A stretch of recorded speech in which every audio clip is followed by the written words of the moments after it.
চল মেনু কার্ডটা দেখে অর্ডার দেওয়া হোক। কি খাওয়া? এই বড় পিৎজাটা না। আচ্ছা ঠিক আছে ম্যাডাম আপনার পিৎজা। হ্যাঁ দিন।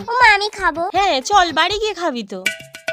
এই দেখ কৃষু, সেই আঙুল পাঁপড়। এরকম পাঁপড় না আমরা আঙুলের ভেতর ঢুকিয়ে ছোটবেলায় কামড়ে কামড়ে খেতাম। কাকিমা এই পাঁপড়গুলো কত করে? 2 প্যাকেট 10 টাকা। বাবা, এই পাঁপড় নাকি এত দাম? জানিস তো কৃষু, আমরা তখন খেতাম কত কম দাম, 3 প্যাকেটে মোটে 2 টাকা। এগুলোর এত দাম নয়, এরা বাড়িয়ে বলছে, একটু কমাই দাঁড়া। ও কাকিমা একটু কম নিন না, 2 টাকা প্যাকেট নিন না। এই পাঁপড়গুলোর কিন্তু এত দাম নয়। আচ্ছা মা, তুমি এই পিৎজাটা কিনলে 500 টাকা দিয়ে। ওই বড় দোকানটায় কই দাম কমালে না? আর এই ছোট দোকানটায় 5 টাকার জিনিস কিনতে এসে দরদাম করছো। তুমি এটা কিনতে পারছো, আর এই ছোট জিনিসগুলোতে কতই বা লাভ থাকতে পারে বলো তো?